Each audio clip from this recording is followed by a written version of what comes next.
কোটা আন্দোলন আর ছাত্রদের আন্দোলন নাই, এটা দেশবাসীর লড়াইয়ে পরিণত হয়েছে। শেষ খবর পাওয়া পর্যন্ত আজ 6 জন নিহত হয়েছে হাসিনার কুত্তা, ছাত্রলীগ আর ঠোলা লীগের হাতে। একে একে ছাত্রলীগকে উৎখাত করা হইতেছে শিক্ষা প্রতিষ্ঠানগুলো থেকে। ছাত্রলীগ আর ঠোলা লীগ পরাজিত হওয়ায় পরে নামছে বিজেপি, তারাও টিকতে পারে নাই, তারাও পলাইছে। দৌড়ানি খাইতেছে আওয়ামী লীগের মাফিয়া গুন্ডারা। হাজি সেলিমকে দিছে ধাওয়া, যেখানে আওয়ামী বাকশালী তারই দিতে হবে ধাওয়া। ছাত্ররা তাদের আসল শত্রুকে চিনতে পারতেছে।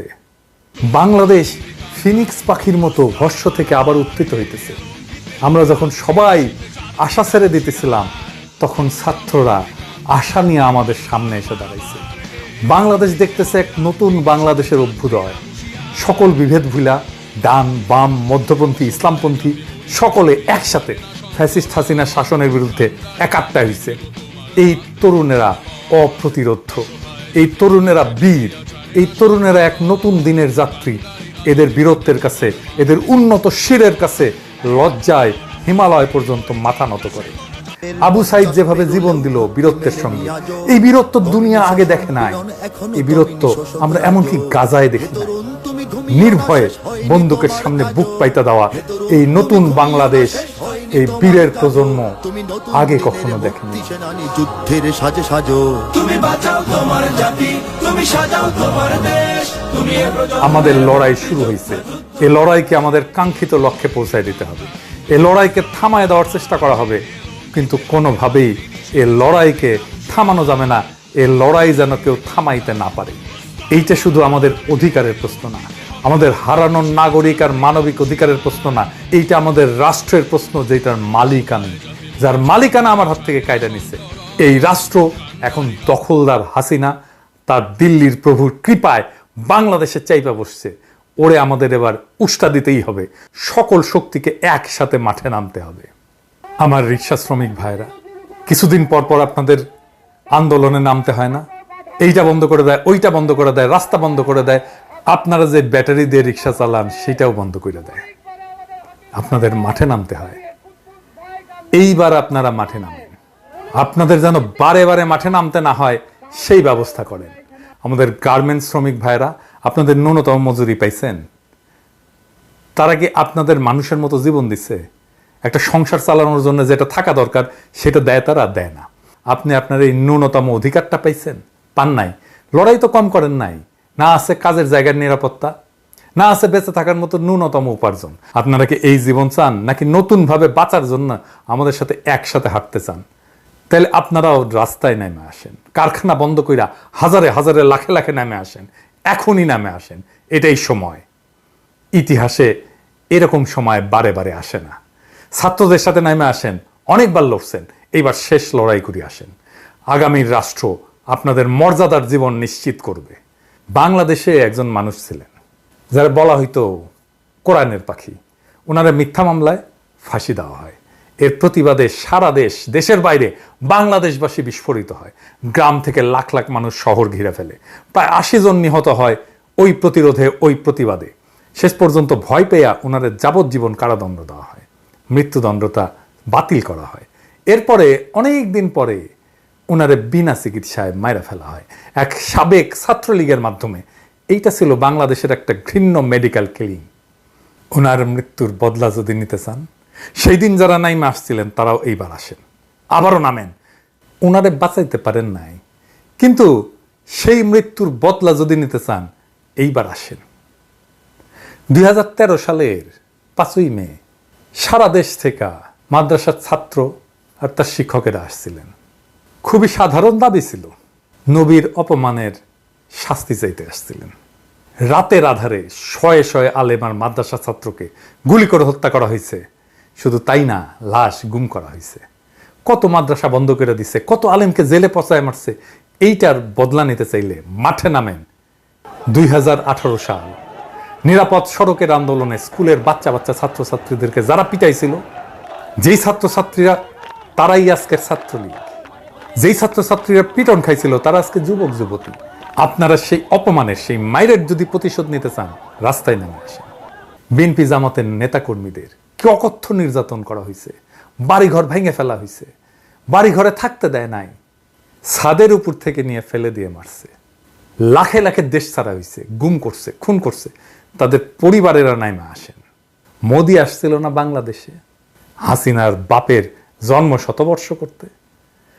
বাংলাদেশের মানুষ কসাই মোদির আগমনের প্রতিবাদে ফাইটা পড়ছিল, পাখির মতো গুলি করে কত মানুষ মারছে দিল্লির বান্দি হাসিনা। ওই সময় যাদের পরিবারে আহত হয়েছে, নিহত হয়েছে, মামলা খেয়েছেন, তাদের পরিবার নাইমা আসেন। বাইতুল মোকাররমে নামাজ পড়তে যান, দেশের জাতীয় মসজিদ, এবাদত বন্দেগি করতে যান, ওই মসজিদের রক্তের প্লাবন বয়ে দিছে। মসজিদের সামনে পুলিশ সারাক্ষণ পাহারা দেয়। আমাদের বাইতুল মোকাররম হয়ে উঠছে আর একটা ফিলিস্তিনের মসজিদের মতো। আল আকসার সামনে যেভাবে ইসরায়েলি সেনা পাহারা দেয়, বাংলাদেশের বাইতুল মোকাররমের সামনে সেইভাবে হাসিনার পুলিশ পাহারা দেয়। শুধু কি তাই, এই বাইতুল মোকাররম মসজিদের মধ্যে ঢুকা মুসল্লিদের পিটাইছে, মুসল্লিদের দাড়ি ধরে টানছে। যারা সেই সময় অসহায়ের মতো সে অপমান সইছেন, কিছু করতে পারেন নাই, তারা নাইমা আসেন। এখন এটাই সময়। ইন্ডিয়াতে একটা মসজিদ ছিল, বাবরি মসজিদ, সেটা ভেঙ্গা রাম মন্দির করছে মোদি। এই মোদির বান্দি হাসিনা, মোদির শক্তিতে হাসিনা ক্ষমতা চালায় বাংলাদেশে। আপনি বাবরি মসজিদ পাবেন না, কিন্তু মোদিকে যদি শাস্তি দিতে চান, তাহলে মোদির 1 নাম্বার কেনা বান্দি হাসিনাকে বাংলাদেশ থেকে উৎখাতের লড়াইয়ে নামেন। এটাই সময়। মুরব্বীরা রাস্তায় নামেন, মায়েরা নামেন রাস্তায়, যার যা কিছু আছে তাই না এই দখলদার হাসিনা আর তার কুত্তাদের বিরুদ্ধে দাঁড়ান। রাজপথের দখল নিয়ে আমরা শ্রীলঙ্কার মতো গণভবনে ঢুকে যাব। পুলিশ, বিডিআর, আর্মি, আপনাদের বলতেছি, রাস্তায় আসবেন না, ব্যারাকে থাকবেন। জনগণের বিরুদ্ধে যুদ্ধ করা আপনার দায়িত্ব না। আপনি রাষ্ট্রের কর্মচারী, আপনি হাসিনার কর্মচারী না।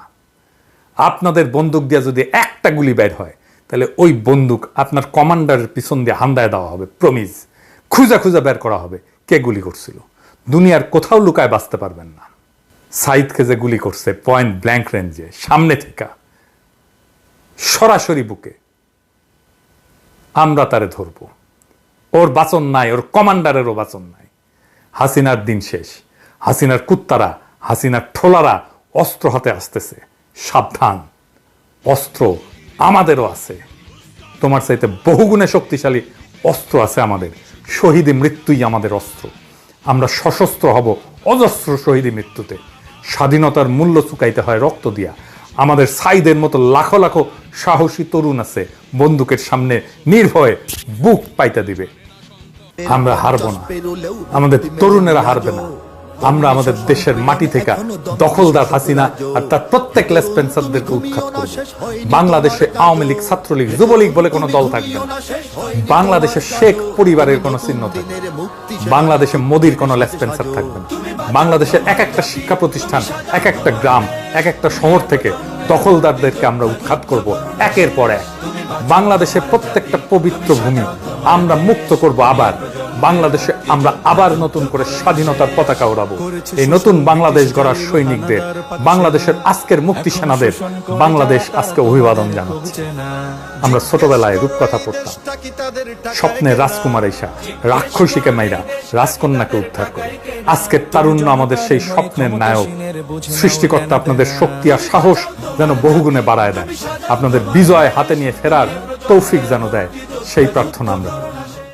মহররমের মাসে ফ্যাসিস্ট হাসিনা আমাদের একটা কারবালা উপহার দেবে, কিন্তু এই ফ্যাসিস্ট জানে না এই মহররমে ফেরাউনের পতন হয়েছিল। নব্য ফেরাউন দিল্লির কেনা বান্দি ইতিহাসের পুনরাবৃত্তির জন্য তৈরি হ। তোর টাইম শেষ। যুদ্ধের সাজে সাজো, তুমি বাঁচাও তোমার জাতি, তুমি সাজাও তোমার দেশ। তুমি এ প্রজন্মের মুক্তি যোদ্ধা, যুদ্ধ করো না শেষ। তুমি বাঁচাও তোমার জাতি, তুমি সাজাও তোমার দেশ। তুমি এ প্রজন্মের মুক্তি যোদ্ধা, যুদ্ধ করো না শেষ। করেছে শোষণ ব্রিটিশ জালিম হানাদার পাক সেনা, এখনো শোষণ করে যারা, তারা তোমাদের খুব চেনা।